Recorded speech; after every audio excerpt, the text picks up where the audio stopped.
The FNRad Snowboard Podcast is presented by FlowJoy Water. My new Burton gear has arrived, and I'm proud to have head-to-toe coverage. I've got an analog Gore-Tex jacket, Freebird 3L bibs, ruler boots, and a family tree hometown hero. The quality is absolutely unmatched, and most importantly for me, the boots rock right out of the box. It's been pure joy riding all new Burton gear. Go visit your local Burton dealer, or if you're in the Lower Mainland, check out the new Burton store at West 4th and Burrard. Hey listeners, this one's for you. Upline Brewing is beer for snowboarders by longtime Pacific Northwest shredder and FNRad listener Carl Montoya, who started Upline so you can crack a cold one anytime. No buzz, no slowdown, just good vibes. Unlike most NA beers, these actually taste legit, and they're brewed with adaptogens for a mellow uplift. The Steezy Golden Lager and Crushin' IPA come in at just 25 and 50 calories and feature artwork from local legends like Quincy Quigg. Have one at lunch, grab another lap, hit the after party, and still wake up for first chair or the bank slalom podium. Drinking regular beers, toss some uplines into the lineup. The natural electrolytes help you stay hydrated and keep crushing. FNRad listeners score 15% off at uplinebrewing.com with code FNRAD, or set up a subscription, save more, and never run out. Upline Brewing, brewed to adapt, crafted to elevate. Fixed bindings are now guaranteed for life. The new Block 5s are a perfect blend of performance and simplicity. I can adjust the straps on the fly without tools, and they're consistently comfortable and easy to get into and out of. All the new fixed bindings look and ride incredibly, so go buy fixed bindings today at your local fixed dealer or check out fixedbindingco.com. Bluebird Coffee Tuning and Rentals in Squamish, BC is the coolest new stop just 20 seconds off the Sea to Sky Highway on your way to Whistler. Drop in for the world's best cup of coffee, killer smoothies, and a true local vibe born out of 90s snowboard culture and music. They offer performance ski and snowboard tunes with state-of-the-art equipment. They've got premium rental fleets of Jones, Solomon, Libtech, and Burton, including Burton step-ons. And if you haven't gotten yourself one yet, Bluebird will even sell you a rad power bike. These bikes are so fun. For a blend of expert knowledge, convenience, and a lot of charm, stop in and say hi to Bluebird, the raddest mandatory new stop on your way to Whistler. Lock in and let go with Anon's magnetic face mask integration, built to keep you seamlessly covered from the elements, and Magnatech quick lens change technology that makes swapping lenses effortless even with gloves or mitts on. Enhance contrast and clarity with perceived lenses and get the most accurate perception of the surrounding environment regardless of light and weather conditions. Clarity starts where distraction ends. Full face coverage, complete presence. Check out Anon's helmets, goggles, and MFI face masks at an Anon dealer near you or at AnonOptics.com. Support also comes from the Pro Standard. Ken Achenbach has done it again with the push-button quick release for step-on bindings. Get them at ProStandard.com before they sell out. Pacific Border, Vancouver's premium snow skate and surf shop on West 4th Avenue. Check out PacificBorder.com. And 1910, the collaborative artworks of Jamie Lynn and Scof, two friends on a creative journey together, bonded by their love of art, music, and snowboarding. Go to the number 9teen10.com for their latest collection. We need to thank our friends at Mount Seymour, Grouse Mountain, and Cypress Mountain for their continued support of FNRad, as well as Essential Toothpaste Tabs. I love them. I use them. Go buy them today. Brad Heppner is a snowboarding photographer from the Vancouver snowboarding community who shot with the best. His story about his life in snowboarding includes more than 20 years of shooting with some of the most iconic riders like Devin and the latest generation like Marty and Jack McDougall. Enjoy this episode with Brad Heppner. Because we grew up, really cool stories, chasing grizzly, like I always say shooting grizzly bears, but by shooting I mean with our cameras. Yeah. My dad's dad, John, Grandpa John is a hunter, but my dad never wanted. He traded the gun for a camera. Exactly. Yeah, That's sick.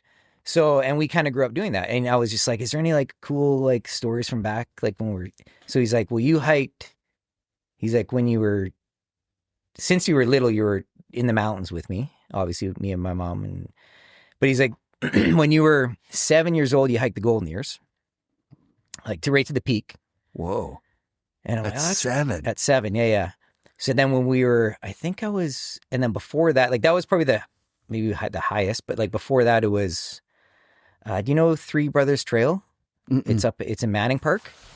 I know Manning. Yeah. I don't So know it's any of called the Three trails. Brothers. And there's photos of me when I was like 4 and my brother like doing that. And then, so what's cool is like when I'm like, I have to do this with Brixton, like when he's 4 years old. Oh yeah, dope. So you met Wally, like me and my buddy Dave, Chris, like a few buddies. We did that with my dad, like, and he's grandpa now. So now we're doing hiking Three Brothers with my little boy, who's 4 or 5, same age as I. Like, so it's just like to try to like. I mean, I was very fortunate from what my dad, like growing up in the mountains and all the cool trips, like those photos I just showed you about, like North Face tents and kayaks on an iceberg. Yeah. In the middle of the Rocky Mountains. And where did your dad get that from? Going hunting with his dad? A little bit from that, like, but that was just like, that was like duck hunting and like. How many generations of your family are BC? Like your grandpa? Grandpa's German, but it was like, yeah, as far as I know, like. He moved here from Germany. I'm terrible at that kind of thing. But but maybe his dad moved here. Maybe his dad? Yeah. But no, just growing up, like to be able to, because I was telling Danny, like, you'd have to live like there's so many lifetimes that you'd have to live to experience what my dad and my mom like showed us, like helicopter trips, horseback trips, chasing. Everything was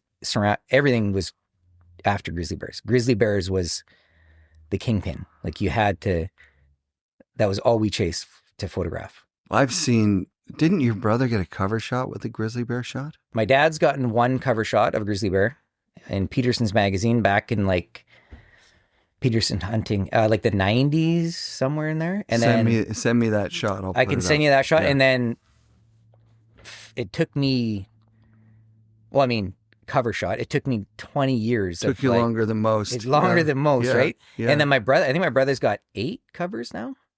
Not of snowboarding though. Only all Tyson's are wildlife mags, like BC Outdoors and Canadian Geographic. So when do you get your first camera? Like, are you a kid shooting photos with your dad? Yeah, it would have just been like a little point and shoot. Sure. Like when we're 5, 6, 7 with film, and you go and you. But I do remember my first camera. It was a Tamron. Oh wow. It would have been a Canon body, but it was a Tamron lens. I don't know. Yeah, Tamron, right. But it was it was like a 1 to 5. Like it was like a lot of pull, like f4, f5.6 or something like that. Yeah. But then just the whole idea, like it was just like once you look through the viewfinder, like you got like you just get hooked. Totally. Like I got hooked. So that started way back with just like chasing grizzly bears up in the mountain. Like that's insane. What when do you start snowboarding? Like what year is your and how old are you? Boarding started I want to say boarding started so it like 1994 I think. Yeah, so what's the board? Board would have been, was it like rentals at first? Or it would have been rentals at first, and I think I was trying to think about this before we like met up, but I'm like, I think it might have been an Apocalypse. Oh wow, cool. Maybe. Yeah, that's the right era. That time? Yep, it's the right era for the boards. And then I do remember buying going with my mom down to West Fourth. You're probably actually working. Definitely at that time. Yeah, I would have. But it would when Rozzy was really big, like when Jay, like all those guys, like it was that crazy team. Yep. And I think I'm like, oh, this is like the who's who, so I got to get a Rozzy. Sick. So I remember getting that board. It was green and black. Green but like and black, yeah. I don't know exactly, but yeah. Those Rozzies rode well. I say that every time someone brings it up. And you almost kind of followed the who's who, the team, like who's they on had it. Travis Rice on there. Yeah, like the team was insane for like, I guess a ski. Was it a Andrew skier brand? Coff- Like I don't even know. Oh yeah, totally. It had been a ski brand for like 200 years or something. Right. But they got into snowboarding very early, like really early. Yeah. And it took them some time to like find their footing. Right. But there was an era in the middle, like right where you're talking about, where, you couldn't go wrong with the Rossi board, but they already knew that there's like these like specialty shops, and then there's like the Sport Checks of the world. True. So they were one of the first to say, we're going to make a Rossi board that says Rossi on it. Right. But we're going to make it really cheap, and the specialty shop shouldn't carry it. Right. Because you want to carry the cool stuff. Yeah. But we'll sell the name through Sportmart. And we took those boards too, working at the boardroom. And they were good boards. That was the problem. They were good. And instead of being $600 for a board, they were like $299. Maybe that's probably why I got it. I don't know. Yeah, who knows? Yeah. Apocalypse Now? It's Apocalypse Now is a famous movie. Apocalypse Snow It was Apocalypse. is a snowboard movie. It was like that A And then symbol. Apocalypse, the brand, was the star of Apocalypse Snow, started his own brand. Oh, yeah, okay. Then Apocalypse became A boards. Was it Type A? No, just A boards. A. Remember A snowboards? And they had like good graphics kind Okay. of. And then A became Apo. Oh, Yeah, okay. yeah. Oh, I didn't know that. Apo for Apocalypse. Yeah, it's the same guy. His name's Regis Roland. Because and he's Martin from used to France. ride for Apple for a minute. Yeah, because Regis is a legend, like crazy legend. But some of his team riders, Right? Gallant rode for Apple. Yeah, for, he did. Yeah, Martin went. And Spencer long with O'Brien was on Apple. That's They right. had like a cool team. Yeah. Fuck yeah. Um, Martin went for so long. Like he was at. Kearns was saying in the Jody podcast that Martin was at like a contest at Cypress in like 88 or something. Dude, he was like as a sponsored rider. Yeah. And like, and it's so funny every time you talk, like when you mention him, I'm like, and it's so cool. Like he's like, I never had never had a job. Like he's just the best. Literally just did his thing. I just listened to that on the show that I did with him. I was editing it, and then it just was on my screen of my computer at a certain point. Right. And I pressed play, and it's like the pause is so perfect. He goes, what a life. I'm a lucky bastard. did you ever, through all of that, have to hold down an actual job? No. No. I'm pretty, no, not yet. I was, yeah. And he's just like, he's so honest and like, what a beautiful man he was. Yeah. Yeah. That was true. That we was got like, I was really like sad. talking to Danny about it. Like there's so many like chapters that are so jumbled that I can't figure out timelines. Mm-hmm. Because like I was saying like how like special and fortunate I was to like go through like, I mean, everything started at Seymour, everything. Like that's why my photos even got run, was because of Mount Seymour. But like from going from back, like me and Blake hiking Seymour, and then like kind of meeting like Danny and the Keenan brothers and Stanish and Dave Short and El Show, like that was like our and then turned into like Skids. And then that lasted a few years, and then what was it? And then that was Partysnake? Partysnake was after that? Yeah, I guess so. And I was kind of like, and this is the blurry part. Like, I'm like, we were talking, I'm like, well, I could tell you the story. I know how I met Devin, but I could tell you, that's a story I could tell you. Let's go for it. That's sick. So yeah, so we were. Because he's a legend up there at the. Well, that's the thing. Like, we would always go up there, and you would see the Wildcats, and like you would see like in the parking lot, like you'd like, oh, Devin's here, and Dion and Max, and like, oh, and Surface is here. Surface and Tell is shooting. Like you would know, like, man. That was like, they were royalty. Like, I mean, I was thinking about it up there today. It's like Seymour's always been the same. Like the general public goes there, right? Right. And the thing that they're doing at Mount Seymour is, families and people, normal people just go up, they park in the parking lot, they go skiing or snowboarding. But underneath it, there's this like almost like a secret society that you're looking over very there. True. And that's you a see good these name for it. Yeah. This little group of people Yeah. that are like famous, world famous. And that was like snowboarders. 98, 98. That's Like right that's like in the when Tech thick of it. Diff and Yeah, like man. Simple Pleasures, like when like Forum was like big. Huge. And those guys were like superheroes to like guys. Beyond. Right? Beyond. And you're like, as just a regular, a shop guy who knew who they were. And, they knew who I was. Right. I was still scared to go up to them and 100%. go, like, I'm going to go ride with those guys. Not in a million years. Not in a million years. And you'd be like, I said hi to Devin Walsh today or something. Right, Like, it's like. Right. Hi. Yeah. But so it was me and, do you remember it was they had an indoor quarter pipe at BC Place? Yeah, I worked on 98? Yeah, I worked on that. Is that right? Yeah. Timeline? Yeah, I think that's Something about like that? right. It Somewhere was like there. Kokanee. It was pre-forum. I think if I'm not mistaken, Peter Line came up for it, and he might have still been on Peter was there. Division Yeah. 23. Yes. Which is late. Right. In Division 23. The forum is 98, I think forum starts. Okay. So it could have been... It was around that time? Like, because I know I was in like grade 10 or 11. It could have been 97. It could have been 98. Yeah. So I remember me and Blake went and were watching, and I like back when Slam City was here too, like I would always like sneak in somehow. Like I would bring my camera and like somehow sneak in behind the gates or behind the ropes or whatever. Yeah. So I remember being up on the deck, and like I remember Todd Richards was riding. I remember Peter being there. Anyway, so we did that, and then I'm like, Blake, like everybody's like everybody, like Devin and all the famous big names are up in the stands drinking beers. Like, we got to go say hi, kind of thing. Didn't know him at all, just saw him at Seymour.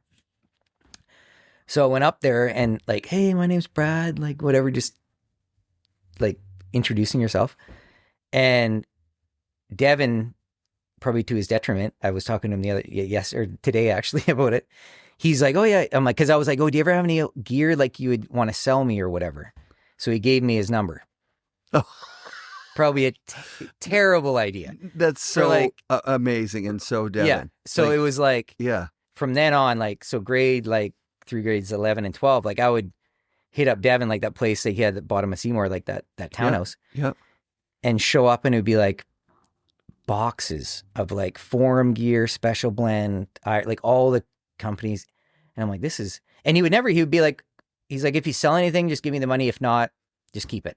Because there's no way he could go through all of the stuff that he had. All of the stuff. And it was so like, much stuff. So I remember showing up in grade 12, and I had like Forum backpacks and like just different gear. And I'm like, this is like my idol I watch on like the movies. And now I'm like, yeah, it was just the greatest hookup ever. Place. Yeah, that's and then it. somehow, I don't know how, we were trying to figure it out today talking, but like, and then how did that transition into me getting to go sledding in the backcountry with them? Like I still don't know how it happened. Did you reach out and say like, I've got a camera and a sled and I'm gonna possibly, or maybe it started them out at there Seymour. And then... So the photo thing did start at Seymour. Like me and Blake were hiking. It was a spring day, and we hiked Peak. And we were supposed to meet like Dave Short. Like usually it was like Danny or like the Keenan brothers or like Dave Short, Nikolai, Spencer Forbes. We would like go up there because that's where you go. That's where you go to shoot. And maybe plans got changed that day, but like me and Blake hiked to Peak, and I got up there and instantly I like shaved head. There's surface shooting, and he was with Janky and Dion. So we're watching for a bit, and then I mustered up the confidence to say like, hey, Scott, like, do you mind if like, can I shoot a couple photos, whatever? And he was like cool enough to say, yeah, dude, yeah, you totally shoot. Just don't like shoot my angle or don't be in the frame or whatever. Yeah. So I did. I shot some fish and then some long lens. And then it was like, I think I submitted them to Concrete Powder. So it was like 99 or 2000. And like the first Wildcats interview in Concrete Powder, I don't know if you remember it, but it was like, yeah, I do remember that. Like my photos are in the magazine No, from that one day, and I'm like, that's so sick. and then the hook is in. Yeah, because as soon as you get a photo in a magazine, It's and actually that same issue, our friend Kevin Meyer, he had the contents page. He was like riding this thing at Big White that we did. Yeah, like riding like a staircase. Wait, thing. you submitted that? You got the contents page too? Yeah, so it was like photos. Yeah, it was like the contents page, and then the Wildcats interview thing. Holy shit, dude! Yeah. And then once that's there, it's Did you know it was coming out? Did they say, "Oh, we're going to use this photo, this photo, that photo"? No. That wasn't how it worked back then. No, they had kind of had no idea. They had their shot rates, and then they just paid. And I don't even know the how same. it would even have gotten like the info to submit. Like that's where I'm always like, you look at the magazine. I think you just look, and it says submissions, and then there's a address. I don't know who it would have been, like John Scarth, maybe. I don't know who was the editor back then. Scarth's the best. Yeah. The first day that I rode my own sled, I tripled up with Myro, Scarth. Do you guys double? We tripled. Tripled on up? my 2013. Oh my goodness! Through the whoops and everything, 800 dude. That's XP. No, literally... it was just like, when you go out the Groom Trail at Brandywine, like it goes all the way out to like, it's not like a full gauntlet. The S shoot or whatever, like all the way to the very end. Not the S shoot, but before there's like a little zone right there. Right, up to the left. That's it. Yeah. And that's as far as we went. And we went up that little bit there. Yeah. And it got all squirrely. Yeah. And then we just dropped over, Looker's left of Right. that. And we had it all to ourselves. Yeah. I droned it and everything. Like, it was fun. Yeah. Scarth was the best. Yeah. He was riding one of those little spline boards that Lamrou makes too, like a 146. But I just like it was insane that we were tripling on this sled that had, like, this is in 2018 or something, had 5-year-old gas in it. Oh my dude. And even doubling is the worst. Tripling, I couldn't even imagine. We tripled. Yeah. Yeah. I would just, even if it was like waist deep, I'm like, no, I'll hike. Doubling or tripling is the worst, man. Wow. Yeah. So let's, you know what? We've skipped over a whole bunch of stuff. No. I wanted to go back. So we started with like just my pops and my brother. So growing up doing those things, I guess I take for granted like how cool it is. Like, hell yeah. Because like a lot of my close friends now, like that picture I showed you of us on the glacier and everything like that, like they're like we would never be able to experience this or do these kinds of things, right? Right. And I was just thinking like of us, like, so we used to go to this place called Elk Valley. It's up near Fernie, just past Fernie, up in the what is it? I think it's called like the Elk Valley Range or something. That's like that. far, dude. Yeah, so it's my dad. It's a guiding outfit that this guy Bob Fontana was his name, and he was like the coolest mountain man, like sick Clint Eastwood, but like just the coolest dude. Yeah. And me and my brother would go up there with pops. Like we're probably, I think the first time we went there like 4 times. 3 or 4 or 5 times, but it was like a guided horseback trip, like chasing grizzly bears. Sick. With cameras, right? Sick. But it was a hunting outfit. Yeah. But if you bring your cameras, it's the same. So my difference dad to called him him up and like, we want to do the same thing you do with your hunters, but we want to do it with our cameras. Fuck yeah. So Bobby, like, he's like, yeah, okay, yeah, let's do this, whatever. So I think it was end of August, September, like fall color. So we go up there. And we get up there and just like you go and there's pictures on the wall of like he guides these guys like basketball players, like all these cool famous people, yeah, right? Yeah. But he's just like foul mouthed badass mountain man. Sure. And so we went up. I think it was called Crawler's Ridge, I think. So we're up there on this ridge one time and we're like glassing, like with our binoculars, like glassing that, like the other side of the valley, like, okay, what's the play? And usually there's a guy down low with a mic, like, so you're always in contact figuring out, okay, what are you going to do? So we were looking between me and my dad, Tyson and Bob, and we counted 16 different grizzly bears on these avalanche slides, like in one sitting, not like throughout the day, 16. Holy shit. And okay, so here's our play. So we would like ride horses up into like base camp 1 or 2 or whatever, and then you'd go and chase these things.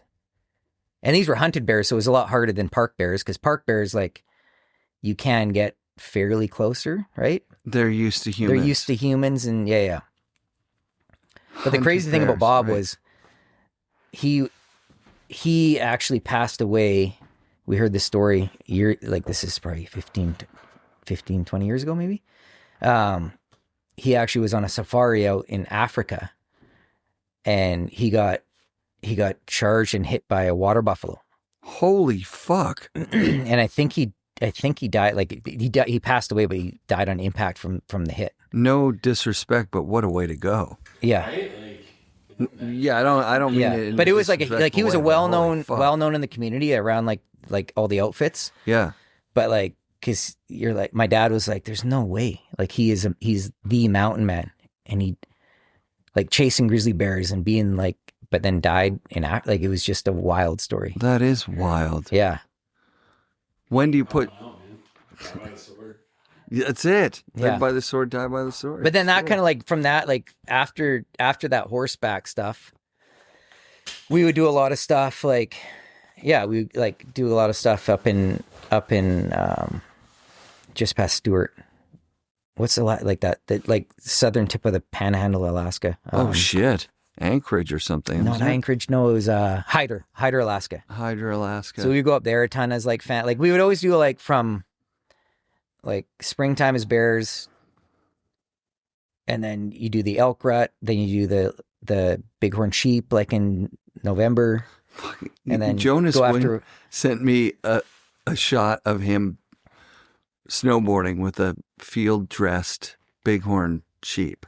Oh, that really? they've got. Yeah. Oh wow! So I'm that like, yeah, so they go out hunting with their snowboards. holy smokes, And no then way, snowboard down with the game on their back or whatever. yeah, Wow. like I don't know, hundreds of pounds of meat. Oh, for I don't sure. even Yeah, know. yeah. That's nuts, right? Yeah. But you guys aren't hunting. Did you ever do hunting? Never hunted. No. So just no. the photography just thing. chasing And wildlife. Yeah. at what point, like, when you start snowboarding, do you immediately fall into, oh, I'm going to bring my camera up here and get some shots of my friends or whatever? Yeah, that's exactly how it happened. Yeah. Like instantly, you're like, oh, what? I know what this is. This is a beautiful place in the mountains. yeah, and just like the thrill of like, yeah, just capturing The action action shot. of it. Yeah. And then, yeah, like once, like, cause yeah, skating, like started like shooting a bit of skate stuff, like in grade 6, 7, or no, not shooting grades, skating in grade 6, 7. And then like kind of, we had some good skateboarders in our school that came out of there. So we would do that. And then, yeah, once the snow thing started, it was like, And you're starting to sneak into Slam City Jam or whatever. yeah, take always pictures of sneaking the into Slam guys. City, and then Yeah. yeah, being in the light room, or yeah, the dark room in school and doing that, and then it's With funny. your film, where do you get the film from? You're paying for your own film and then go. Well, that's the funny. I was telling Danny, that's the thing. Like, so lucky enough, my dad was like avid, like big photographer, so he had a pro-am photographer. all kind of all the thing, yeah. lenses, all the like. So me and my brother never actually had to buy. Right, anything. because that's really expensive shit, dude. Yeah. Like one lens. I remember Yeah. asking Scott Surface because back, I'm like 10 years older than you, so Yeah, or 8 or whatever. But yeah, but it was pretty common for like a regular person to just be like a pro-am, like get professional photography equipment and try and take pictures of shit, right? right. So I'm asking Scott, like, what body should I get? What body should I get? What body should I get? And he said, oh, it doesn't really matter that much about the body. It's the lenses. Like you want to, if you have money to spend, The get speed of- really good lenses. Yeah, like you And- want, like, yeah, because my dad had like like the 400 f2.8, like any like the speed is the important part. Right, the speed that the lens can open all the way wide and close. Right. So he had like so Big Dad always had glass. like the 4, the 600, and then so fortunately enough, me and Tyson had access to all whatever these he had, lenses, and then yeah. I was telling Danny like we would shoot Pro Via 100, Pro Via or Vel Via 50 or Pro Via 100, and all slide film, and it wasn't like cheap. Oh God, I don't even no. know what it would be, but and we always got our stuff done at the lab. Yeah. So like it was, And I don't you're even talking- know, but we would come back from a trip of chasing animals, and we would probably like dozens of rolls of film to develop, and probably half of them are garbage and overexposed and whatever in the bin. And it was just like we would just be like just hammer down shooting. Right. And even when it came to like then it transitioned into like shooting snow, like I would do the same thing. I would just fire away. And the crazy thing is like back then you didn't know if you got you have no idea. the shot or even close to. Now you can get your composition, check your app, check everything, make sure it's dialed. Oh, Check and you the can guy's even show the style. rider, be like, Yeah. you like this angle? Okay, let's shoot from here. Back then, you would have to like, okay, what do I meter off of? Do I drop at 2 stops? Like it was like you didn't know. And then but the exciting part was you didn't know. So then you would get, all your slides back. You would put it on the light table, grab your loop, and then you would, without even looking, you knew you nailed the exposure. And then that's when the rush started. You're just like, oh, okay, I got something. I can submit this maybe. Yeah. So that first magazine, you get contents and the Wildcat stuff. Right. Who are the shots of? So the first You said published stuff was, I think it was almost all in the same magazine. It was Kevin Meyer. I know there's one of Max. There's one of Dion. And then who is that? Travis Williams. Oh, wow. Yeah, I remember Travis. And then from then on, then it was just like, once I knew that you can kind of get into magazines, and that's like all I cared about. Like, Right. And then those guys also, that's the thing, is once you've got a few shots published, right. then they're like, come out, because so Well, and that's the thing. I was trying to figure out, like, because when all the Seymour stuff started happening, and then the Skids stuff started happening, and it was like, what it would have been like you, Danny, Jeff, Sansalone. Was there like 2 crews of the Skids, or was it always just like all of us? Do you remember? Vine and Standish and those guys are kind of doing some more They were stuff. kind of doing their other stuff. Right, because they came from another production company. Yeah, with changing the guard.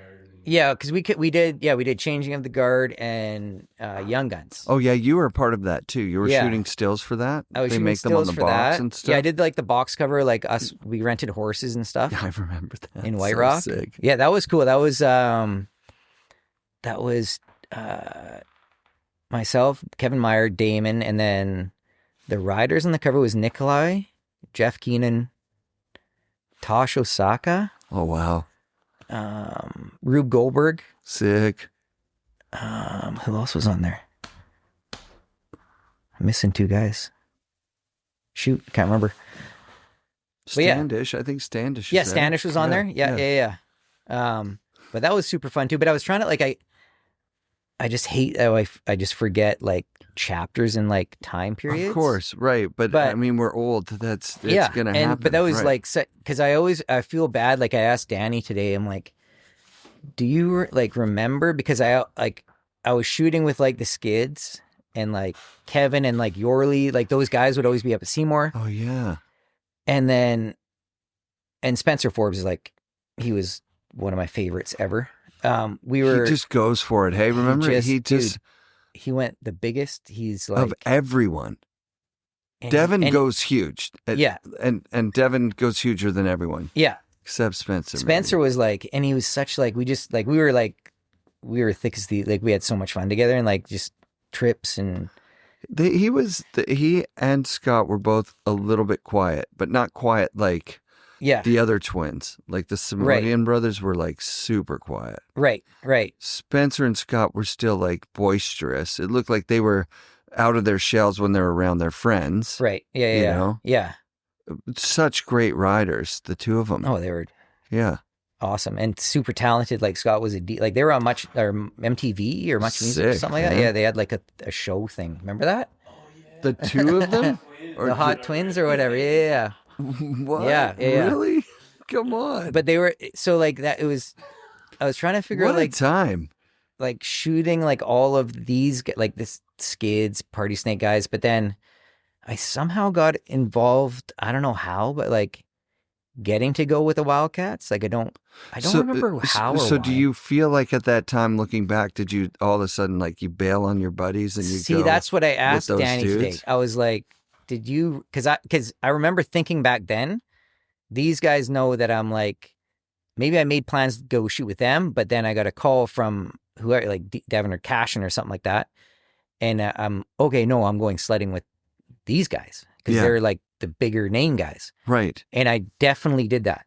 And I asked him today, I'm like, did you notice that I was doing that? Or like, because thinking back, I'm like, what a dickhead move, kind of like. Totally. I don't. And I don't. Yeah, no, I'm not it calling was you like, a dickhead. I made plans with but these yeah, guys, yeah, but yeah. just because the bigger names asked me to go, now I'm just going to bail on all my buds. Like, Right, but it's like this kind of like career that you're building. So you kind of feel like you sort of have to do it, and your friends should be backing you up, is what you think. and I'm looking at But- like who's getting run in the magazines, Right. and I'm like, well, I'm probably going to have a better chance. So, I mean, Right, which is also even more of a dick move too, because then these guys are going, and they must have "Oh, you're known. gonna But shoot Danny with told me the-" that he's like, no, I didn't really notice that, but that wasn't the feel. I just, You know what? Hindsight being 2020, like I don't think Devin even thought that, because Devin would be shooting with someone like Mouse, right. and Mouse is making these great movies, and so MacDog sees Devin in a Mouse movie or whatever, just sees him around. Someone says like, you got to shoot with Devin. Yeah. And Mouse calls up Devin to say like, where are we shooting this early season? He's like, I'm on a program with MacDog this year. I'm filming a part with them. And yeah, And Mouse is like, ouch. right. Like I'm building this, I'm building these guys' careers, Yeah. and then they are just taking off to film with the next guys up or whatever.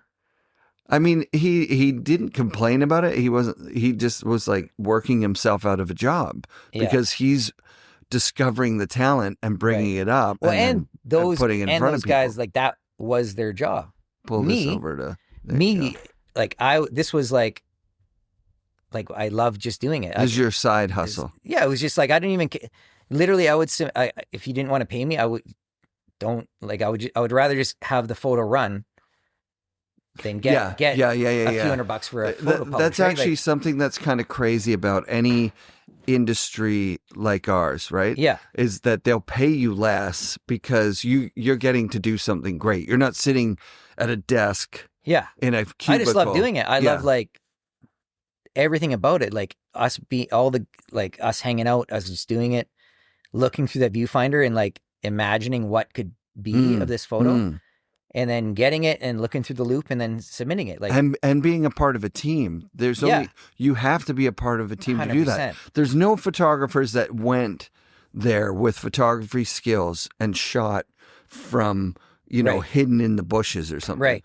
You needed to know the guys and you needed to be trusted by the guys, especially if you're sledding with them. Now you're a part of you could be a huge liability actually. That's the thing. If you're a shitty sledder, you can't keep up. And I or can't whatever. believe some of the days, I didn't take my AST1, like me and Wally and a few buddies took it not till way later in sledding. Like I sold my sled now, but like the amount of stuff we did without really knowing like backcountry anything, avalanche aware, like all that awareness stuff, like zero. And I'm like, wow, like we probably escaped a lot of things with it just being stupid kids going out and... Yeah, do you feel like how I feel like I've seen some big avalanches that it didn't even trip me out. I'm like, oh, this has slid here before. And like just duck behind some trees and it you just think it's blasts like past you and you go, okay, it stopped. All right, come down. Be careful. There's no snow on it anymore.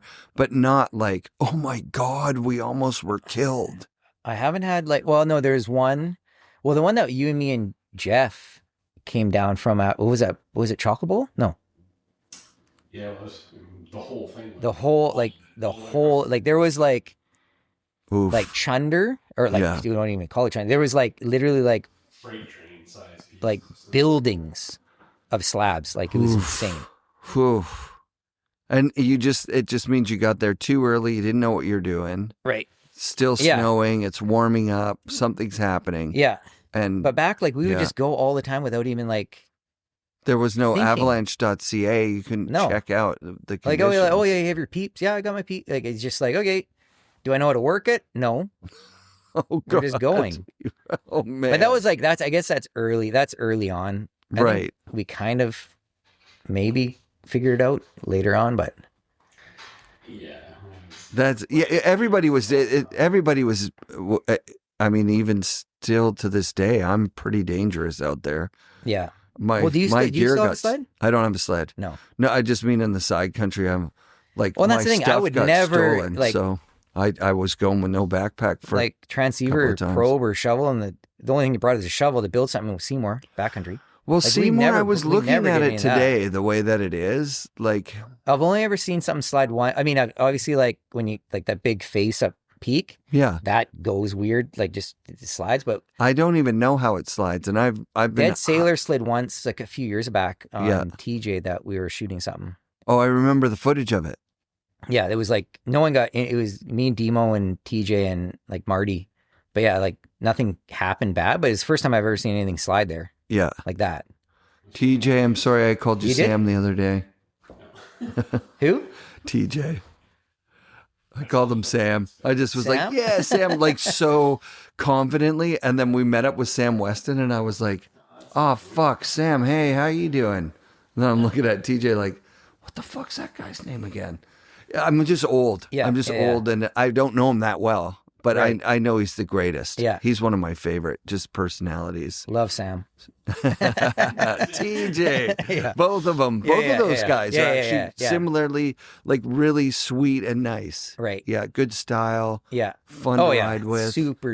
Yeah. sweet Seymour human. breeds such great snowboarders because of the terrain. Dude, it's the Seymour best. is the spot.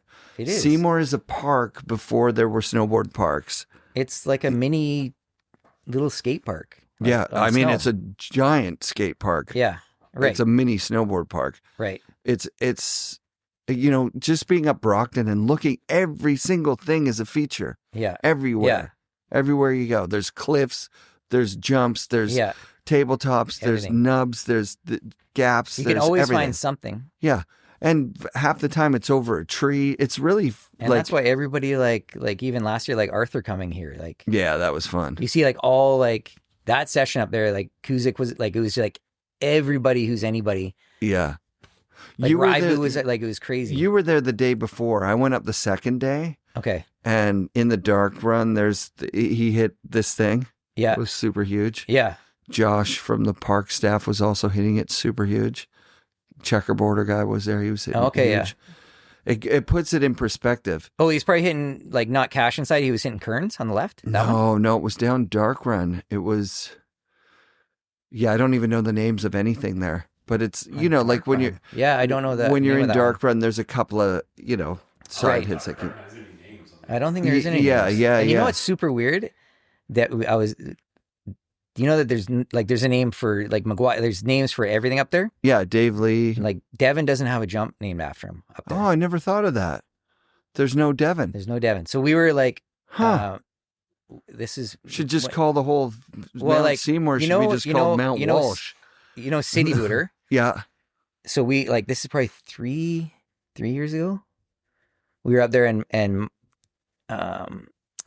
it was all the French guys were here, and Marty Vachon was part of it. So we built there's a tree, and then City Booters here on the left. There's the left. Sometimes the wrong way. the wrong way. If the snow settles in there kind of I've okay. only seen you guys build it. So, and I phoned Devin. I'm like, dude, has anybody hit like this jump or built it? And he's like, we might have done it way back in the day. So then I'm like, we were talking. I'm like, well, and then Marty hits it. I think Marty actually talked about it on Jody's podcast. Sick. And he called me an old head. Oh, it's really no, but he was then like, I'm an ancient head, man. Yeah. No, but I was like, well, I'm like, dude, well, why don't we just call it like the Devon or the wall? Like, and he's like, yeah, okay, we're gonna call that one. So I just like named that jump. That's so shitty of a jump for him, though. He's City Booter should just be the Devon. Dave Lee got there's that, but there's. That's Dave Lee. Dave Lee's badass. Why doesn't he have a jump named after him? I don't understand that. I've never really thought about that. Like you said, it's the whole map. It should be Mount Walsh. We should actually change the name Just Mount Walsh. to Mount Walsh. You know, it's funny. Walshmore, yeah. Yeah, Walshmore. There you go. When I talked to him yesterday, I'm like, dude, so like, I'm pretty nervous about doing Eric's podcast thing. I saw Matt Standish up with. Oh, his okay, kid. yeah, and I talked to Matt today actually. Yeah. He's like, he's just Dude, tripping, I was tripping out. So then I was telling Dev, I'm like, remember that story when I first met you? Like I was telling you about the QP thing. Yeah. And he's like, I kind of do, but not really. And I'm like, oh, dude, like.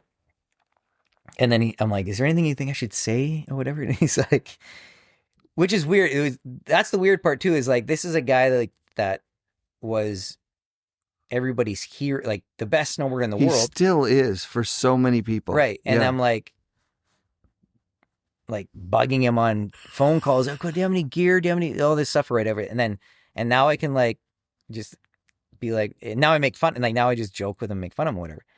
But he's like, well, after you're all said and done, like you could just let Eric know that you can thank me for everything you had to do in photo career. And I'm like, okay.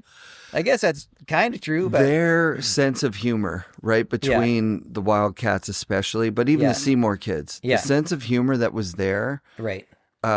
That was one of the things where I couldn't hang. Like I can't take a joke, dude. Like, I was I'm scared bad too. Like when I at that, I was scared to not scared, but I was so intimidated to even see those dudes up there. Intimidated is the word, and it was like, and you know, like it's weird.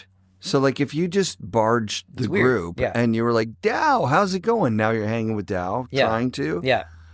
He's not going to vouch for you for the group. Right. So you need to be able to hang on your own. Right. Or don't. I know. Because they're going to move somewhere. Because they were intimidating. I mean, like. And they're bugging each other. Those dudes is they're bugging on each other. Passion was always super nice. Like, there was a handful out of those guys that I felt I was pretty intimidated by. Like, Browner was always kind of like, at it. Like, there's certain guys that like kind of were almost too cool for school. But when they started the Wildcats, there was the year that they started, I'll just say it that way. They started bringing the beers up because Wildcats are like a strong beer. They were like 6.7s or 8s or something. They might have been 8s. Yeah. They were really strong beers. Yeah. And so, like, I think I tried to approach them in the parking lot around that time. Okay. And they had the GTs and they were hiking up. And I was like, can I ride with you guys? And it was like, they're drunk and they're like the soft in day when they built the igloo up City Booter. Yeah. Me and Blake were up there that day. Yeah. Like, and you're still not like going. And I was like, I'm like, are we allowed to be like, right. And just because you're asking that question, you're not allowed. Yeah. That's the thing. And then you see all like the after footage at the end of the video and you're like, oh, we could have been in the video. We could have been in the video. Like, totally.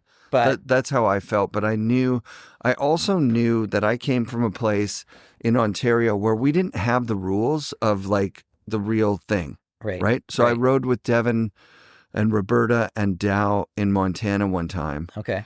And they were all riding Switch. And I was like, I mean, it was so early on. It was called Fakie then. We're practicing riding Fakie. Right. And I was like, why? Like, I couldn't understand. Like, there's no way you're going to be able to go as big backwards as you can forwards ever. It's just impossible. Right. And these guys were better than I was backwards at that time. Switch, yeah. But just hanging around with them, it was like, you know, like, don't do backflips.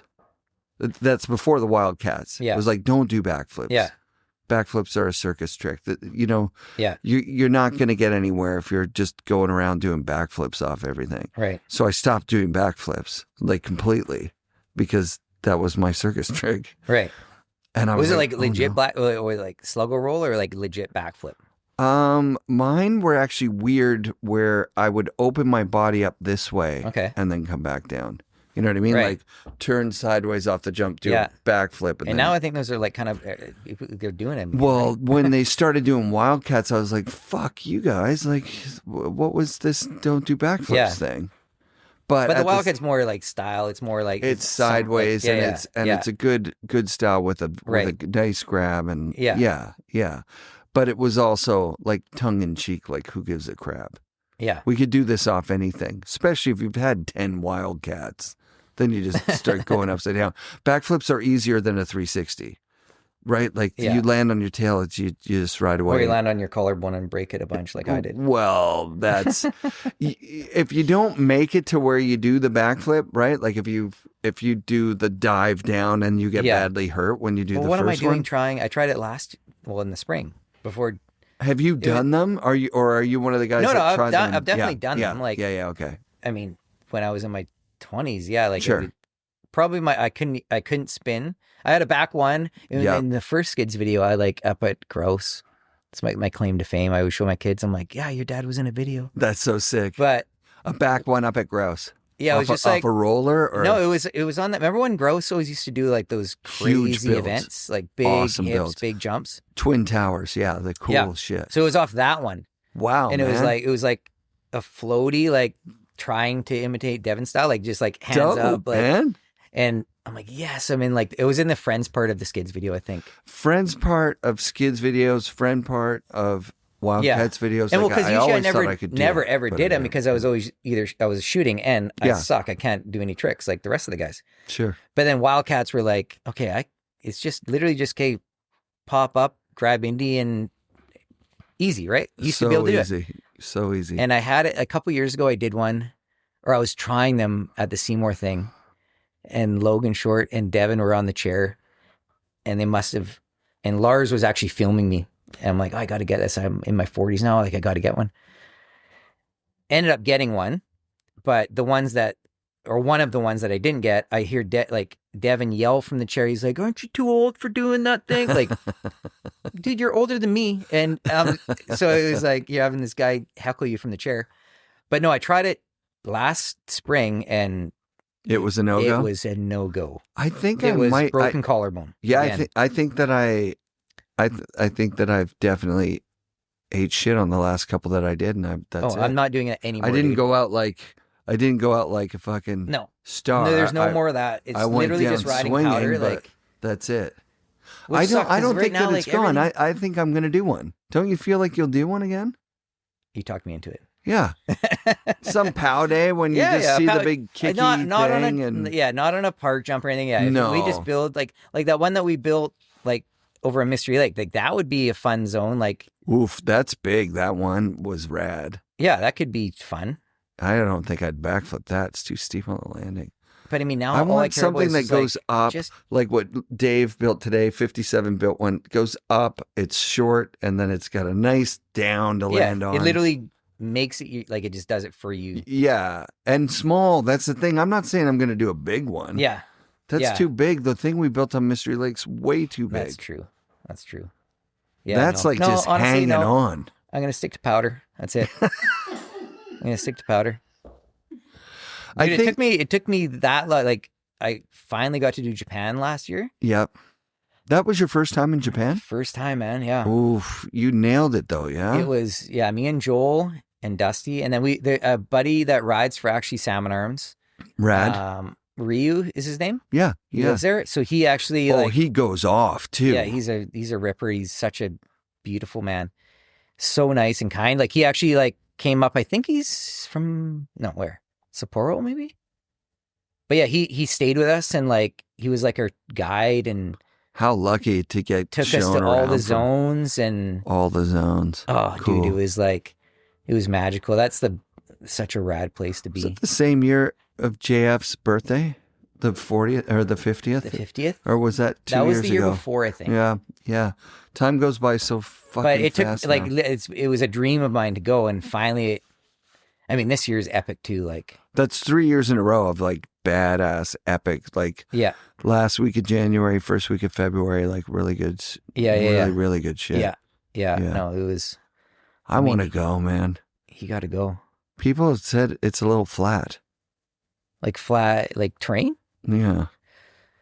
I went to Hokkaido. I don't know like how Hakuba is, but it looks pretty epic. Everything I see. Yeah, it looks epic to me too. But this winter, dude, what's happening? We're supposed to like me and my brother. It's nuts. The last year and this year, heli boarding got canceled. Damn. Oh yeah, you were going to We go were to supposed to Whistler, go. right? Yeah, Whistler yeah. Heli, which is really nice. We're going dude. cat Super boarding safe. next week, but At PMS, right? I don't know how it's going to be. Hey, there's enough snow in the forecast. It should be really good. Yeah, Yeah. You should get really good stuff. so we'll see. But And early season style. So there's not like a lot of snowpack. yeah, So there's a lot of features. So Right. like Yeah. every if you get yeah, like that. knee deep That, snow like, and a bunch of shit. That zone, like you're looking at that shot of Ben. Where is that again? That's you remember that zone, Danny? Down in the trees on Brandywine, right? Because there's a whole bunch of shit that's above the trees. Yeah, so there's good spots. Like, what's crazy is like I brought like a couple of those mags. Okay, you know the story behind this one? No, I don't. So do you see what it says? It should have been your cover. So do you know who is on the cover? Who is that? That's Danny.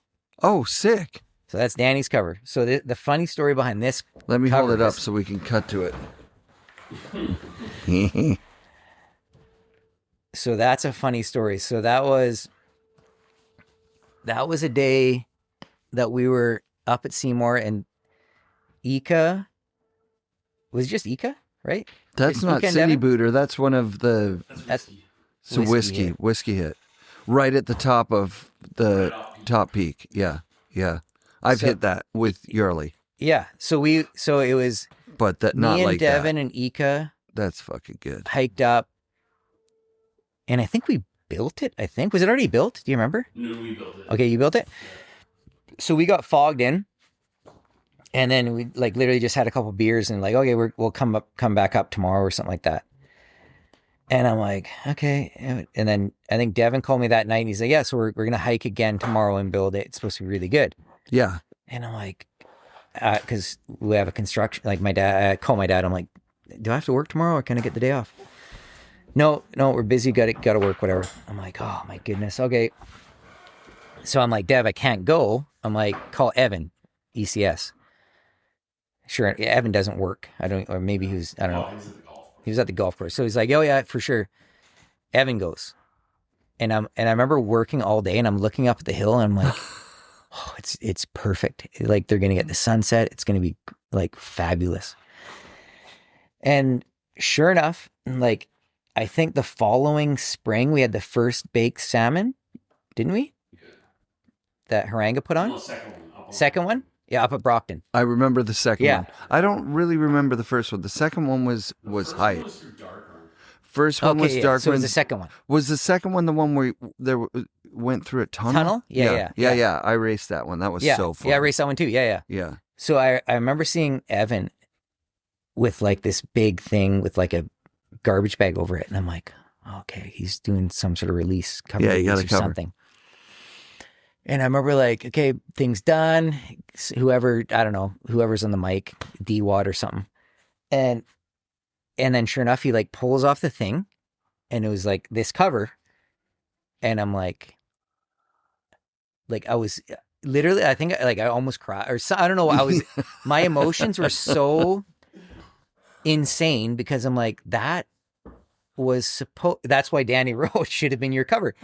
So I was supposed to be up there. It was Danny, Brennan Keenan, Ika, and Dev. Wow. And What a crew. And you got the you know cover the shot, which is the that's funny thing amazing. about this story is, Yeah. obviously I didn't get the shot. Evan did, and it's an amazing shot. The funny thing, Danny's never been even Yeah, no quarter page. Zero. Danny's never been in a magazine. Yeah. Only one shot, and Only it's a cover. ever shot That's is the on the fucking cover, best. and it's like that's the best. the biggest claim to fame. But also, like, going back to what we were talking about before, maybe not. Maybe you didn't feel this, but you were in the movies, so like, yes, you kind of feel like I can almost ride to, like, let's say I'm a 0.6 Devon or something. You know what I mean? You feel like you're like. Yeah, and it had a lot to do with if like I your was kit, at the right, if you like your stickers were proper. yeah, your kit was good, like, your you're like, kit, okay, your thing. I have a bit of. You're kind of here, doing this but- conspiracy theory thing too, like where you're like, these guys, once they've got the momentum, Yeah. they're people are buying ad space in the magazines, Right. and so that attributes to it. But this just blows that theory away. Yeah. It's like I know, if you're the guy, you get the and you get the shot. It's about the shot. Yeah. The magazine can't put some shitty shot on the cover. No. It can't. Not Dude, even if it literally it took me 20 years to get one. I remember when you got the cover. And I it remember how exciting and it was. it was funny because Celeste, my wife, like it was always this big thing. Like if you once, because I always like, okay, if I get a cover, I'm done. I'll stop buying the gear. I don't have to go up to the mountain. I don't have to go shoot. Wow, really? Yeah, I was just like, because I would like chase this Have you thing for lost your mind? Of course you're still going to go. Well, that's if you what get I a learned. cover. But like I was chasing getting that forever, and like I was doing it when magazines were literally almost dead or gone. Yep. So I'm like, is this ever gonna happen? Like, at least give me one, like one, please. And then, I mean, Jack McDougal is God, he's good. so good, man. And Yeah. we were shooting like with like it was the schmob, like Chomlack, Jaden, and we're just like, we're like, hey, we'll build this. And then I remember like I actually had to like push to get like, I'm like, oh, it's just a full page. I'm like, just give me the cover. And like, so like, That's okay. amazing. That's actually amazing. And I'm like, I Yeah. just need one before I'm done. Come on. Please let me have it. And Where then- is it? You have It's it here? this one. It's that one. Yeah, I remember. And but then it was like when magazines got small and Yeah. So now we need to get zoom in. a big. Yeah, concrete powder had at one point was like yeah. it was like a huge newspaper size. That's a gorgeous shot, man. And it was cool. So like I'm like, okay, I'm gonna ride this thing out. I'm like, we're having a cover release party. Like we did it up at the Chieftain up in Squamish, that Brocklebank runs now. But Sweet. I got that print like blown up. I saw it. It was I saw you the day. $750 to get that thing done. And what does it pay to be on the cover of Snowboard Canada? Zero. Bleep, Zero. I think. I don't know. bleep, bleep. So I'm like, bleep, bleep, I was just like dollars. my own thing. I'm like, I have my own party, and thankfully, like me and Celeste went up there, and like Jess Kamira, like she really made it. Like she was like, okay, no, she got like balloons and like Yeah. cake, like made it Aw, a big thing, that's like so sweet. which was really cool of her. Yeah, Like because I was like, Because that's for you too, man. it was lit. I mean, as much as Jack's gonna get 1,000 covers, but I mean, I'm like, this is my When I met only you, one. it was the Holy Bowly, Right. where Jess was there, the whole Dinos team was there. Yeah. And so I just equated you with that generation. Like I'm Right. like, you're with the new kids, and you know, to me, Jess is the new kids. Yeah. You know what I mean? Yeah. Meanwhile, she's brought up like 3 more generations after or whatever. But Right. Yeah. I like when you were like, I shot with Devin and Dion and Cash and the Wildcats. I was like, really? You've been at it? Because you seem young. You live Right. Well, that's what life young. Me and Danny were talking. I'm like, I feel so like it's weird how I got to shoot with like all the different crews, like from like the Skids days and then the Wildcats, and then I somehow got put in like the French crew. Like I was always with like Martin and Gaetan and Benji and JF. Like I was Oh, always those with guys are like good too. Mikey Page and like Sick. I don't know how or why. And then it was like Kale. Like I was always in these different groups, and then I don't really know how or why. You got their phone number and then Maybe I just had their phone numbers. I'd be like, "Oh, Yeah. I'm down to shoot if you want Yeah. to shoot." Maybe that's why. You're a really good photographer. Yeah, I think that's what it comes down to. Your shots are great. People want you on the crew. I was always second guessing, dude. I didn't think I was, but dude, your shots are epic. I mean, when you compare yourself and Surface and Catella were like the it guys, and then I feel like I was always kind of like not competing, but like Jeff Andrick was always like part of that crew, and I'm like, oh, like I got to get in there, but Andrick's there, and Scarth shot photos too, right? Scarth, yeah, and then there's Patterson, yeah, Jeff Patterson shot tons of stuff, yeah, like there's a lot of guys that shoot. There was a lot of shooters, yeah, but it's we just named all of them, and it's like 7 guys. Like it's not really that many people.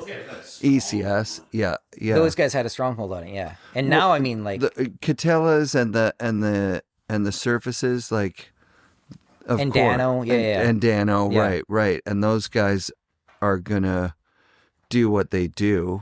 Like they rose to a professional level because there was professional money in it. True. Right? Yeah. Like, so they were able to make some money for a while. And someone like Dano, in my opinion, and I think he told me this, like he knew how to write stories too. So if you can write stories, right? Yeah. And then you've got the photos, you're creating the content. That was, for the I think that was magazine. Patterson that said that, right? Like he did kind of all of the things, shot it, wrote the story, and then you literally have the whole thing on lock. Yeah. It's a smart way to do it. Right. Yeah.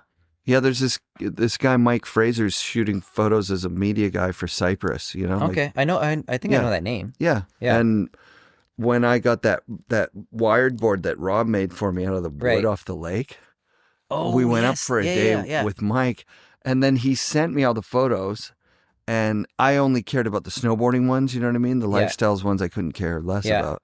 I just glanced at them. And I looked at them the other day. I'm like, fuck, there's a story here. I could like write the words about this board and all these things. There's beautiful photos of this board. I'm not going to get great riding shots. I'm not a great rider. Right. I'm not. But I mean. But you can put together a little thing. Yeah. Submit it to Snowboarder's Journal or whatever. Yeah. And just be like, it's probably good enough, I'd imagine. Right. I mean, the shots are awesome. I mean, now I feel like the shots are like compared to like the talent now, like Ravel and Asami, like those guys are so bloody good at shooting. Right. The camera gear's got I'm like rudder, like and rudder shoots great stuff. Yeah. But I mean, everybody's got their own sort of look and style and thing. Yeah. I'm still chasing it, but it's like family, work, like it's hard to.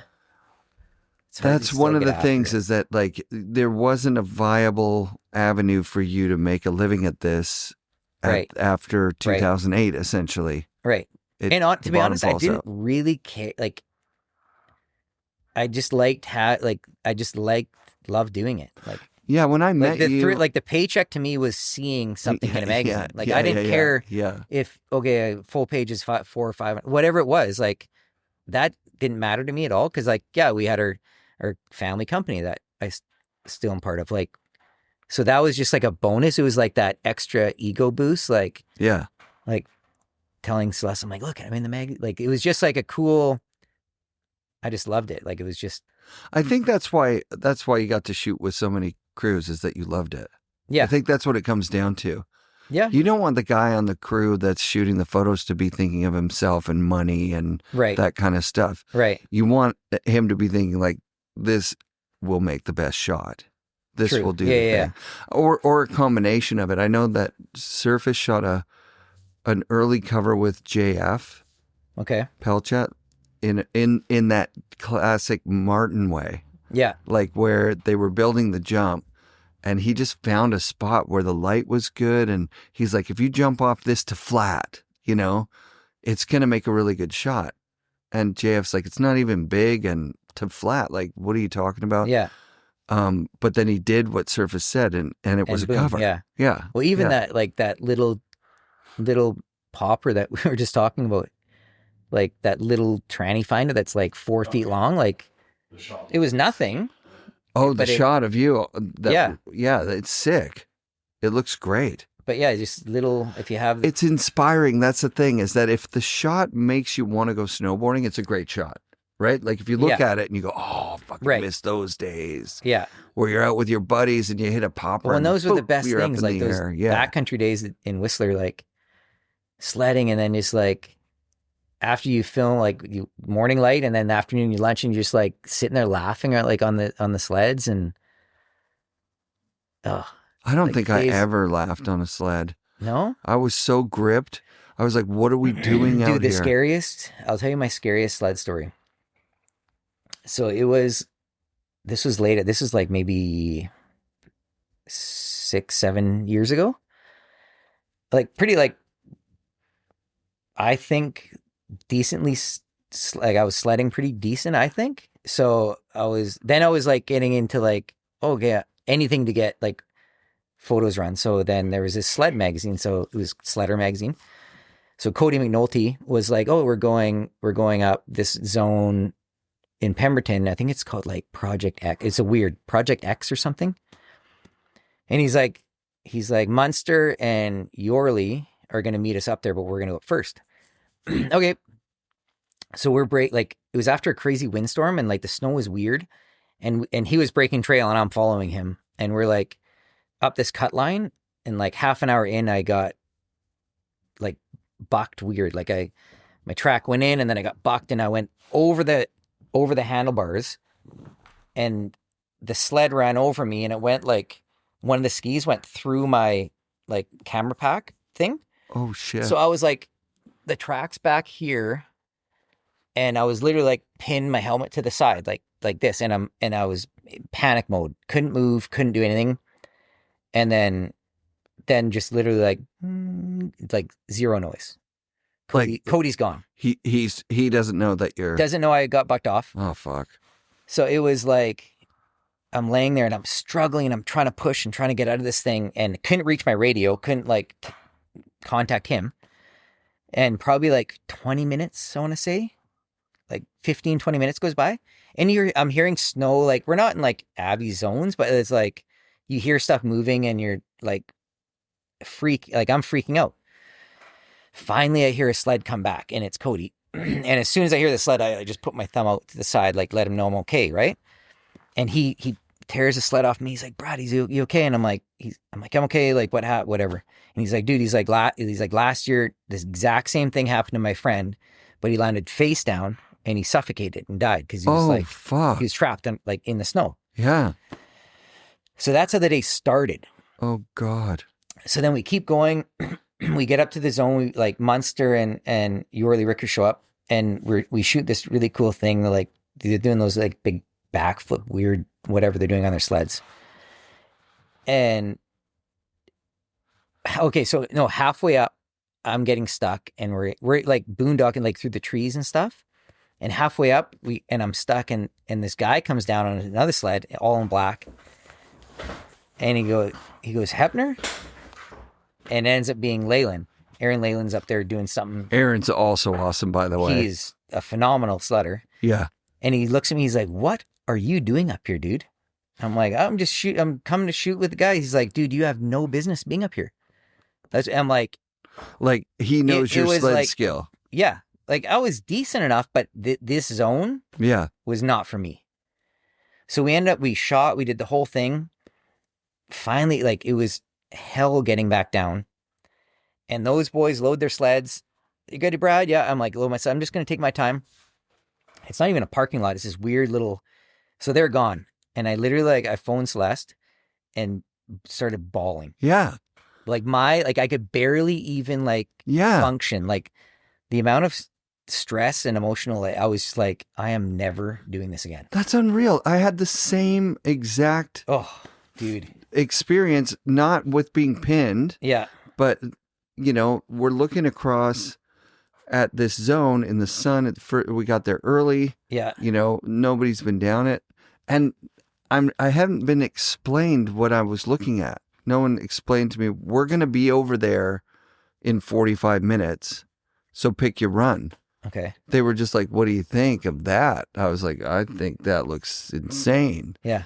they go, yeah, what do you, where's the line that you think is cool or whatever? I go, oh, if you could gap, I don't know if I can tell the distances and shit, but if you could gap from that to there, holy shit, that'd be pretty cool, hey?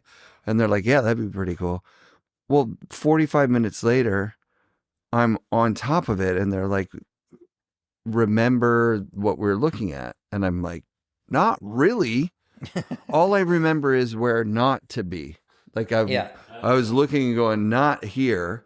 Well, 5 minutes later, I'm looking down. I'm like, oh, that's where I am. I'm at the not here part. How cool. And I got there because as I was hockey stopping, because I'm scared, I set off a slide and now I'm like grabbing trees and shit. And I get to the bottom, noodled through the crap, and it wasn't that bad. The other guy's like, I had to pull my bag. I only pull my bag when it's dark, like when I can't see. So he's been in an avalanche worse than I have. And I'm like, oh, I guess we're going home. Like, conditions are kind of shitty, right? It's fucking 9 a.m. Right. They're like, what are you talking about? So we do the whole day, have a great day, lots of turns, all sorts of good stuff. But when I got back to the truck, I just started crying. Same.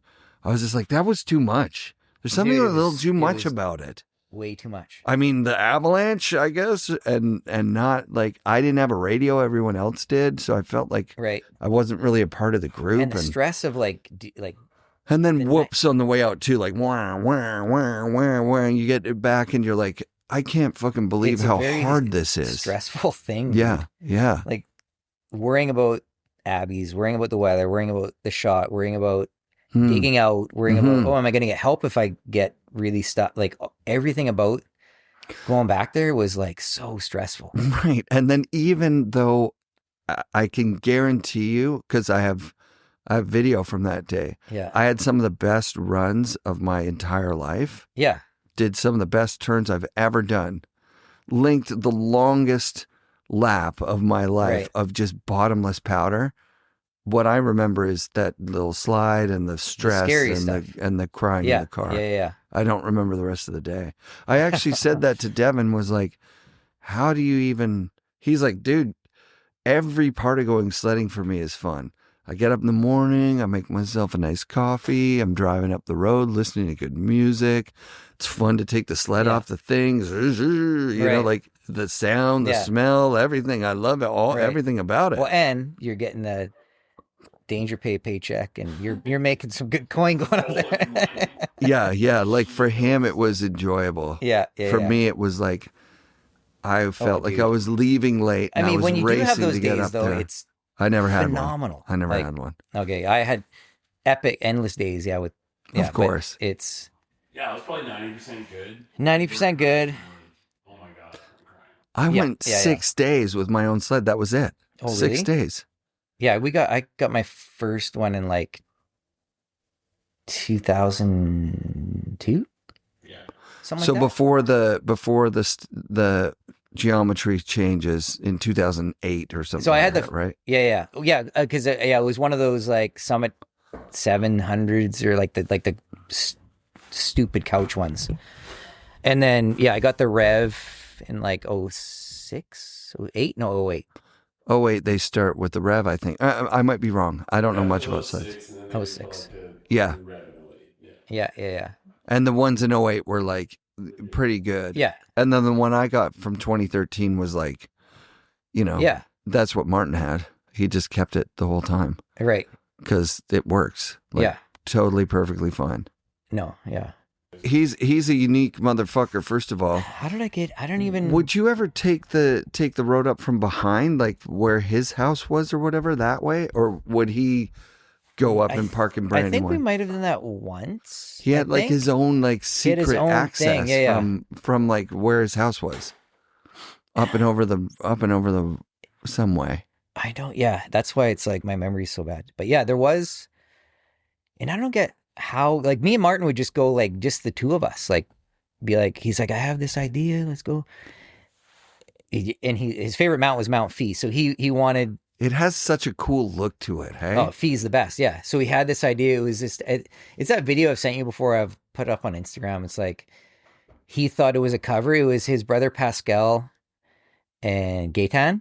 and Yeah. we were like, and it was, I think he just did like I think it was like a front 3 or back 3 or something off like, but it was Mount Fee in the background, and he was just like, I showed him like the back of the camera body, and he was just like, just freaking out. And I zoomed in, I'm like, it's not that sharp. It's a little soft. I'm like, damn it. Fuck. But he was just like, it's a cover. Like he was freaking out. Like this is going to be a cover. It didn't even get run in anything. Oh, But I yeah. just remember, like I have the video, like I can send it to you. Like he was just so hyped. Yeah. Because he would like, when anything like he was like, he loved, he was just all in. He just like embraced everything. Like Yeah. he was, and he was just he was such a nice dude, man. Like He was so kind. Yeah. Yeah. he was so kind. Yeah. And he would like the shirt off your back. Like if you're like calling, anytime he would answer a call, anytime he'd be there for you. But yeah, I got to go out with him like quite a bit, which I don't, and that's the thing. Like I don't know how all these little things came about. You got his phone number. Got his phone number, I guess. Yeah, somehow. And then, but we had great times. Not even like, some days we would go out and we wouldn't even shoot any snow. Like we would just go and like root like powder on our sleds. And like he taught me a bunch of stuff with the backcountry. Like he was very knowledgeable and like knew. That's why when you said the AST thing, like I'm reluctant to say it because I go in the side country a lot, but I've never done an avalanche course. I mean, it's definitely like helpful for sure. Like I would, if I were to get back in the sled game, like I would definitely want to take another one. Or they do the one up at Baldface that I think is supposed to be really good. Yeah, I wanted to go to that for sure. But no, it's like, I mean, so much stuff can happen. Like and that the thing is too, like even if you have your AST1, have your AST2, like all these things, you can be the smartest, the most knowledgeable in the backcountry. Like our friend Jeff, like Jeff knew, he was very knowledgeable with the backcountry. He knew like you just can't predict what's like, and that's another thing, like why I kind of like having our boys, like it kind of like, and I'm getting older obviously, but like that was I'm kind of taking a risk every time. Like I want the photo. Everything's about getting the photo and having the experience with the guys and doing the thing. But like, it could, like, I can't control what's going to like really happen, even though I might know how to handle my sled, how to like get away from certain terrain traps or whatever you want to, like, there's things can happen and it's scary. Like me doing it as like a hobby, like I'm not getting paid to do this. Like when I did do it quite a bit, like, but I mean, those guys do it for a living. So I understand them that they have to do it. Like that's their income. That's what they do for work. Like, but no matter how knowledgeable you are, or how much do you think you know about the backcountry and snow, it's like, you just never know. Yeah, they call it like risk mitigation or something. Right. Instead of safety. Yeah. Just because they're like, it's not safe back there. Just so you know, it's all like, I haven't said it in a while on mic, but there's no other sport, right? Like right. Basketball or football or whatever. Yeah, you're going to get concussions, and I'm not throwing shade on that. That's bad too, right? Right. But you don't have like professionals dying every year. Yeah. And it's not like lots. Yeah. Yeah. We like have this past like year has been, I mean, yeah, like Martin was cancer and Spencer was obviously like an overdose or whatever, like whatever happened with Spence, which is terrible. And like Jeff was an avalanche, like, but like there's been so much life. That's why I was like super disappointed that the Baker Bank got canceled, because I feel like this year would have been like super, like, it's just like to bring the community to, like, it's just like we had so much loss in the snow community. Yeah. Like it would have been super special. Yeah. I saw Kyber on a what a magic carpet. Yeah. With a big smile on his face yesterday. And it made me feel good for the first time about that situation since it happened. You know, like it's always, whenever I would see a Leanne post, I was like a little bit devastated. Just it's gutting. Like and you can't relate. I mean, you No, could I feel for mean, them for sure, but it's yeah. like I couldn't even. You can't imagine. Yeah. She's such an incredible person too, and they were a great couple. That's the thing. they're It was just so awesome, and Yeah. like together for forever, like from forever old coastal days, taking like, the piss out of each other. Yeah. Like they're just so fun together.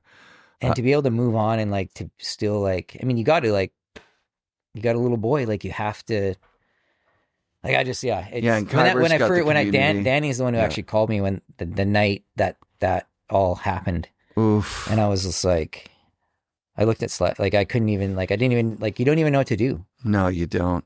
I got a call from the news somehow, I guess through the podcast or something. Yeah, And I went down to Wired and, guy filmed me on a camera like this. And I'm just like, what do you say? yeah, Like the community's beside itself. Yeah. He's like one of the greatest oh yeah, and he was North Shore like snowboarders of all time. It was funny. I was telling Danny, him and so Jeff and Sean Keating recorded. Me and Celeste got married in 2005. So that was like kind of Skids days and that, like maybe Partysnake, but like, so Jeff and Sean Keating, like, okay, you guys, and Kevin Meyer, and maybe Damon too, I don't know. But I'm like, hey, you boys got to like record or like video our wedding. Like that's the plan. That was your. That was the film crew. Wedding filmers. And literally it was were like, those four. That's amazing. we're in the limo and stuff, and like those boys just party, and like there was zero wedding, like there's no wedding footage. There's nothing. Like Of all course the boys not. did was like have fun. Yeah. But Of I'm like, course. why would I know Well, those first guys. of all, Why you would I hire? you don't hire four because then all of them can think someone maybe else it was is no doing Kevin it. was it no it was Keating and Jeff. I just think maybe it was just two of them. Sure. But yeah, Even two's too many because they can both think the other guy's doing it. and they're bud like they're your Yeah. boys. So there's Yeah. like we're gonna Yeah. have fun too. Of course they are. Yeah. But That's pretty great. yeah. That's pretty Anyway, great. okay. I had these magazines out here to show you. Yeah. I was going to, so maybe I already said this, but yeah. So my dad got one cover. Yeah. I've gotten two. If you want to count the third, that's the one at TJ, but it's not really a cover. Actually, no. The funny thing is, I got the. Which one of TJ? What are you talking about? I don't. It's somewhere in here. Does it? Oh, that one right there. It's just like that little. It's just like a thing. Cover of Vancouver is awesome. All right, vote now. Is this a cover or not a but cover? Here's a question for you. Does a It looks dope, dude. That's a great VHS shot, or a too. DVD? Wait, is that the backside of the other side of Yeah, the... so that's Devin's Jump. Like, that's the left side of I City. could see that being called Devin's Jump, but Devin's Jump, it doesn't make... No. Dave Lee Gap, Yeah, no, he needs the something bigger than that. McGuire. Yeah. You want to just call it the Walsh. Yeah. Or the Devin, Yeah. Okay, here. right? Where was Devin's I going with Jump, that sounds... Oh no. Anyway, yeah. So Yeah, your Devin. dad got a... Dad got cover. got I one got- cover. two, but yeah, Tyson's at 8. Did I tell you that? Did I already say that? Yeah. Yeah. I thought So- you said 11. No, I think he's at 8 or 9 or something. But yeah, all the credit. Yeah, Tyson's But he the doesn't big have sugar of the any... family. But he doesn't have any snowboard stuff. No, he's Does he never. I mean, he snowboard? shreds. Yeah. Yeah, We go yeah. heli boarding every. Well, besides the last couple years, but yeah. Oh, yeah, we can talk about Valemont. That's pretty sick. So that's sold now. You guys sold it. Yeah, my dad sold Oh, it. Yeah. well, you were tricking me into going up I there. I know, almost yeah. bought up there. You know where I almost bought? Where? So in Valemount proper, Yeah. there's Dijon? a thing for sale at the corner of Main Street and Commercial, like in town. So just past the sign, kind of? That's right. And I talked to some lady who runs a like bric-a-brac shop or whatever you would call it, Okay. where local artists like put Okay. their stuff in on consignment, and then sometimes Right. they have to work it when she's not there. Yeah. She said, well, you should do a breakfast place. Well, it would be- because there's no breakfast there except A&W, right? Yeah.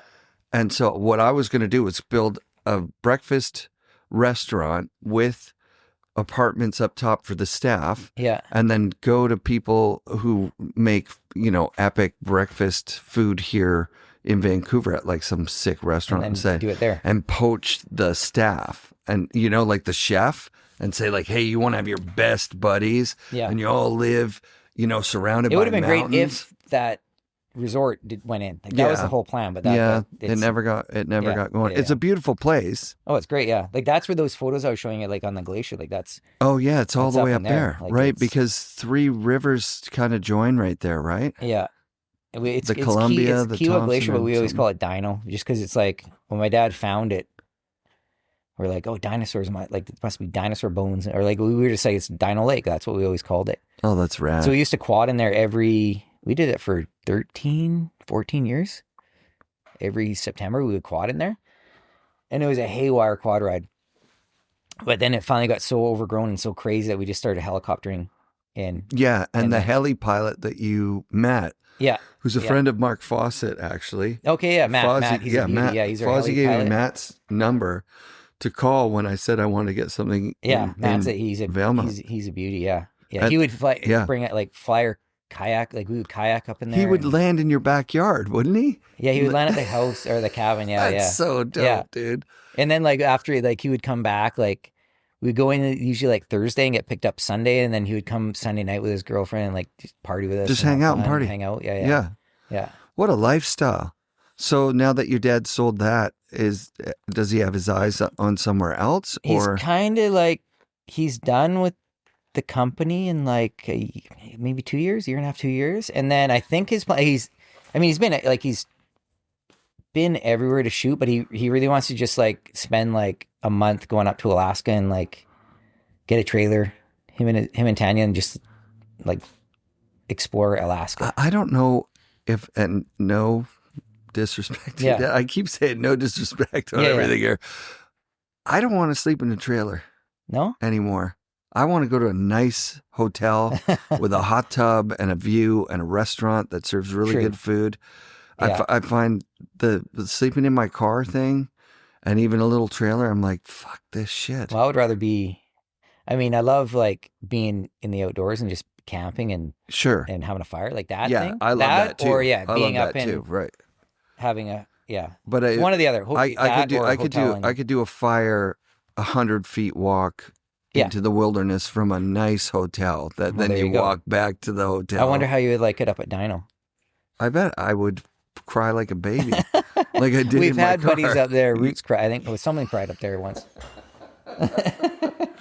I have gone winter camping twice, and both times I froze half to death because I was not prepared. Right. And I swore I'd never do it again. Camping is like a summer thing. And the last time I went summer camping, I was like, it's cold as fuck. I love it. Yeah. What? You too? I freeze, man. I hate being cold. I hate being cold. You can never get back. Be warm all night. Yeah. We winter camped at Hot Springs, and I sat in the Hot Springs for like 12 hours or something. I shouldn't have done that. But I couldn't get out because I was like, then I'm going to freeze. Yeah, I had a bad time. No, I was just saying, I don't know why I thought this, but Haranga just popped in my head.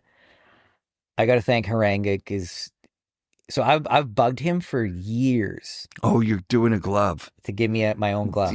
Please. When you usually tell me about this glove. When you get a glove, like it's like you're a pro, like you're a pro rider or you're good at riding.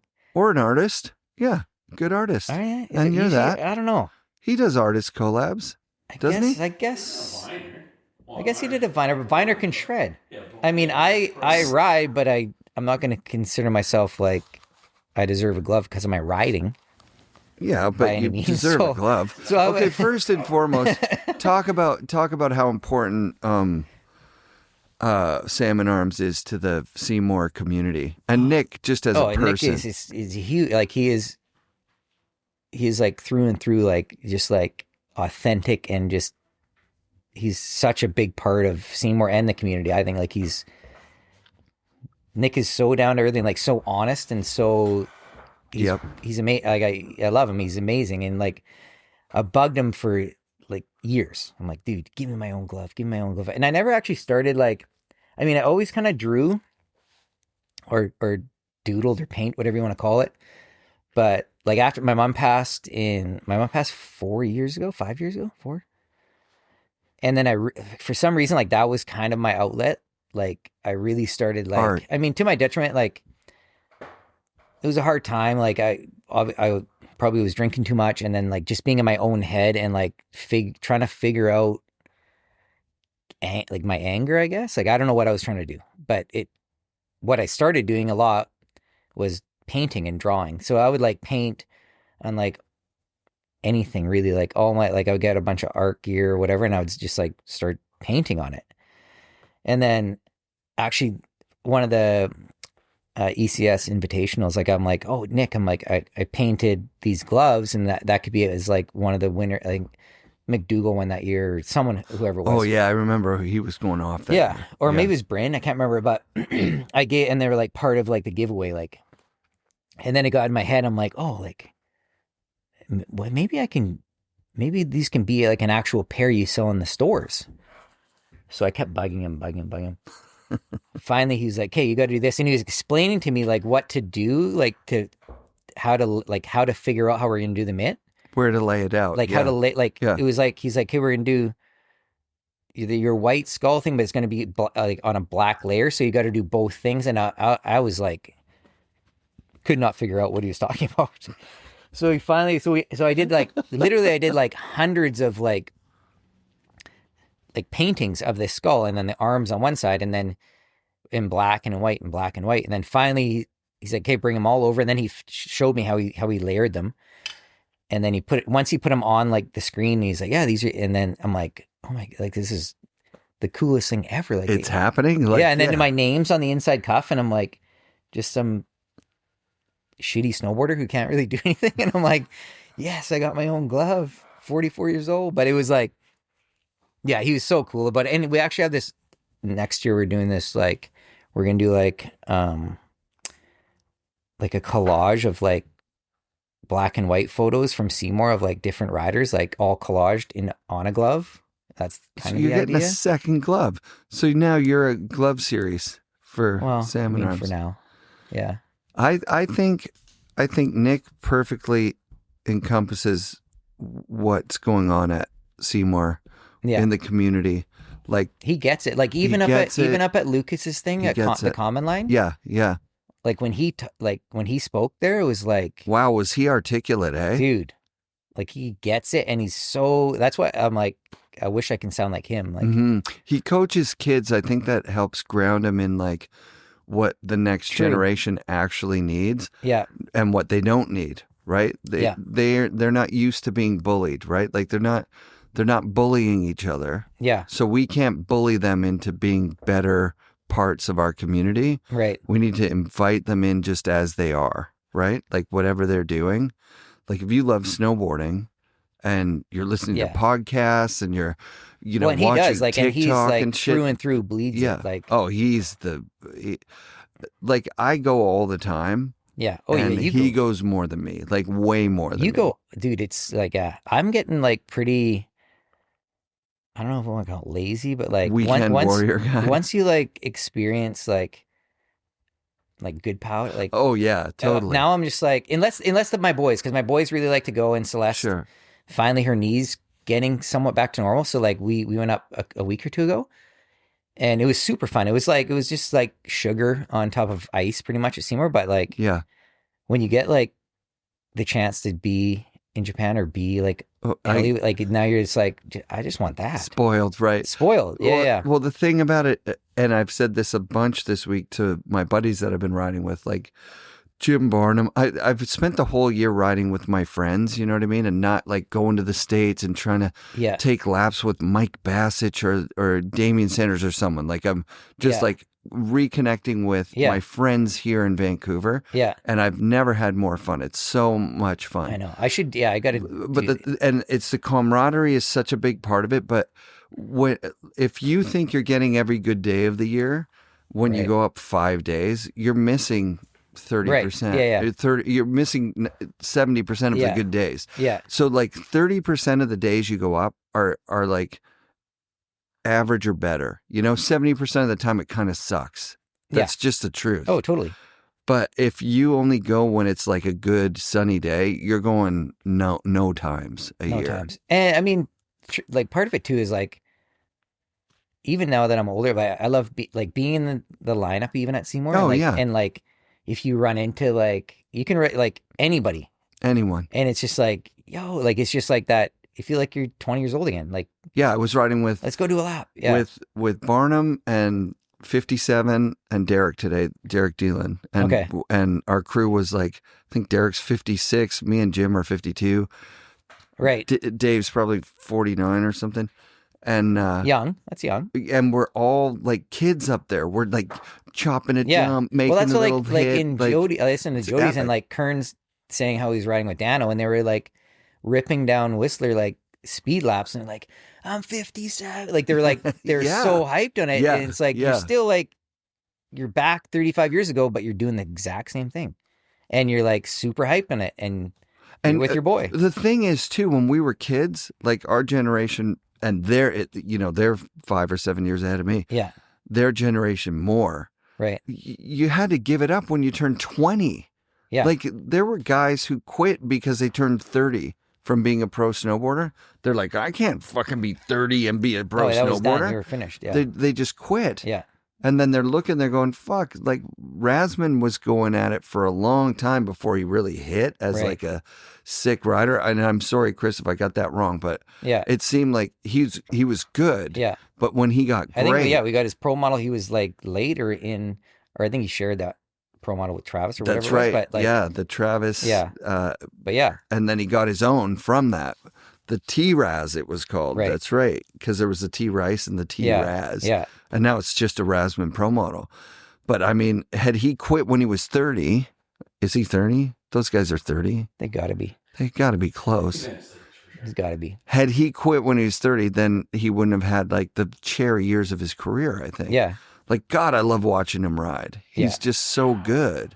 Yeah. He's a know? powerhouse. Yeah. And when he was a kid, he was good. Yeah. But there was a lot going on at that time. Right. Now it's kind of like matured into this other thing. And thank God for Travis Rice, like seeing his potential and putting him like squarely where he should be with a pro model on 100%, Lib. yeah. It's super Yeah. dope. It's really, you could talk about this because you're Canadian. Like, it's difficult for a Canadian to get published photos, especially back in the day in like Oh, I think there was in big Trans like World and Snowboarder. the politics. and- I think. I mean, this is just me yeah. not being so much as, but like there was one like me and Devin shot a photo, a sequence, the Switchback 5 on that like cliff kind of step down thing at Pemberton, and it got run in SBC, I think, as like a sequence. Like, remember they used to run all those like Yep. tut-tut-tut-tut? Yeah. And then it was a better angle, but Surfer shot the exact same thing, Switchback 5, and he had a better camera, so it was like more like There were more prints of him. more frames of it Yeah, to like yeah. to stitch. But like that was a Transworld cover. It was a cover. Yeah, Sick. it's a sick cover. That's rad. But I'm always, oh, I know the cover you're you know talking the about. cover, Exactly. Yeah. Yeah. So it was the same jump. Like surface was a little bit higher, Yeah. and he shot it more this way. Yeah. Where I was this, and like it was kind of like hit more. It was like it was weird. But then I'm like, okay, but there's a bunch of different things, and then the other one where I think there's like so much politics about it. Like, we were out, me and Dave Short and Gaetan Chanu were shooting like this cliff thing. And it was just a method. Remember how Sims always had the back ad or like the back page? Totally. Was it Snowboarder or Transfer? What was like? It might have been both. It might have been both, but Sims always had the back page. Yeah, right? it's Transworld. Yeah, he was on a Sims board, a method, really cool shot. And he's like, oh, we should shoot it like a little bit further back. But like, he's like, this is probably going to be the ad. And then he's like, oh, we should, or maybe I said, I'm like, oh, we should use like we should use like long lens on it and like get like way more depth of field and like, okay. And then Patterson, I might get this, my story might be wrong, but he called to see if he can borrow my dad's 600 mil. And I'm like, oh, okay, yeah, sure, whatever. And then I remember like texting Gate. I'm like, oh, so do we have like, when's the ad coming out or what's going on with that? And like, literally it was like, oh, whatever. It's like my photo to a T, like same Like thing. he stood in your and footprints. then the back, it's Patterson's photo, and I'm like, dude, like what? And I get it. Patterson's better photographer. He's And like he was more in the scene, And obviously. he borrowed your but dad's I could be. long lens. It was to do something. it. Someone borrowed a lens. I just can't remember. Sure, I don't know if it was sure. that time, but it was like. Not tonight. I mean, Patterson's awesome, and he's like, but it And was so like, is Gaeta. He's awesome. oh, he's great. But it was Yeah. like there was so many little like you kind of had to be, like know people, or like there was a lot of politics. I think with who gets what run and who. I don't know. That's just my take from Well, being kind of over here. That's why the covers are such a big deal. Is because there's a limited number of them. When Surface has freaking 800 or something Sure, insane, but like, sure. And I'm just glad I got two or yeah. one or two, three. Yeah. 3 with that one. And who knows? We'll see if we can get any more. Yeah, you got time. Yeah. You know all the guys. I love shooting with like those young kids now, man. Like it brings me back. Like I'm twice their age. Like literally, like Sure. Caleb and Jaden. Like those kids are so like those kids are rad. And Yeah, yeah. Dano, those kids. even Dano this year is. he was messaging me last night. Like he's planning some sort of shoot, something going on. Right, he's gotten that creativity back of like, what yeah. if we got this? He's like, would you be What- interested? what I'm if like, we yeah, did well, let me that? know what it is. Yeah, He's like, yeah, okay, yeah. we're going to figure it. I'm like, okay, I don't know what it is, but he's got something scheming. Because he learned from Sullivan. Sean Sullivan? Yeah, there's 2 Sullys. Okay, yeah. Yeah, Sully, he bought his camera. Dano bought his camera from Sully, and he was a 'Cause part it's- of a kind of conglomerate Right. group. Because we were talking at Lucas's thing, Lucas Beaufort, like the Common Line thing, right? Yeah, So Devin, we were talking, Dano and Devin, then he's like, Dano's like, yeah, I'm starting shooting again this year. Like I'm getting back Totally. into it. And then, he moved to Whistler like 2 years ago, so he's yeah. like, And then like we're driving home and Devin's like, so it looks like you lost your job, eh, Dano? And I'm like, damn it. He's like, yeah, he's taking your spot. it's happened again. Right, right. Yeah. But Dano's shot in SBC. I just saw it. Oh, really? He shot. Yeah, man. There's a Dano shot in the latest SBC. In the Oh, sick. There's in- actually, in the is Martin it? one. Because Jeff has there's like a thing for Jeff that I have a bunch of stuff, photos of Jeff coming out. Is that like out yet or no? No, this is a Martin one that's out. Okay. I don't. You know what? Don't ask me. I don't know. Yeah. But Or Yeah. don't listen to me. If you ask and I answer, don't listen to my answer. I will. I don't know what I'm talking about 100% of the time. Well, that was, dude. Are we missing anything? No, man. We'll come back to it if and we'll do more. Dude, Thanks for being on the show. thank you for having me, dude. You know how long I've been stressing about even talking. And Thanks for finally doing it because I've been on you for a long time. my memory is so like blurry. Like, Well, it sounds like from this interview, like the whole way through, you have like a half of imposter syndrome. You know what I mean? oh, dude, 100%. I was telling my wife, like, I'm like, he has these big names on there, and I'm like, who's gonna know who I am? Like, it's like, who the what? fuck am I? I do the thing, and I. Well, no, but you're well spoken and you can talk, and I'm just Oh, like, okay, you're what fine. am You're I good. gonna even say here? But Yeah, that was. no, fun. dude, thank you for even like wanting to. I have a just chat with remember me. how vulnerable you were when we were coming back because we flew back from Holy Bully together. Right. I feel like it was you and me Yeah, were no, the we did. only 2 Yeah, people in the whole airport for this flight. were, yeah, Remember, yeah. there was no one else there. Yeah. And you were opening up to me about your mom, and you Yeah. were opening up about, shit that had gone down at the bowling alley, and Right. that you were buying like 600 shots of tequila for everybody. And I just was like, I fucking love this guy. Oh, thank I just you, man. really, Yeah. really think that Well, you're and that's what like brings us genuinely together. Is like rad. we love riding down the hill Snowboarding, sideways, right, right? Like yeah. that's what, and the community the aspect of community. it, right? Like, and I going feel to like now the community is like so like rich and like stuck together because of all of our loss that we've had lately with in the snowboard yeah, that community. Keenan The parking Jeff lot one, thing like the was Martin insane. one, Yeah.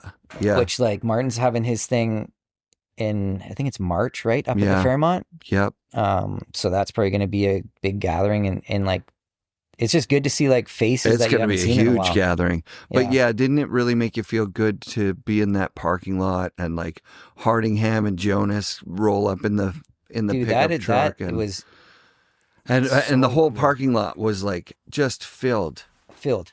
to the brim. And I Leanne was, riding down like with that Oh my God. huge Jeff's like flag. Like that was like, that was my best day last year, actually. oh, that was so good. But it was my best day ever at Seymour for like riding in that mob.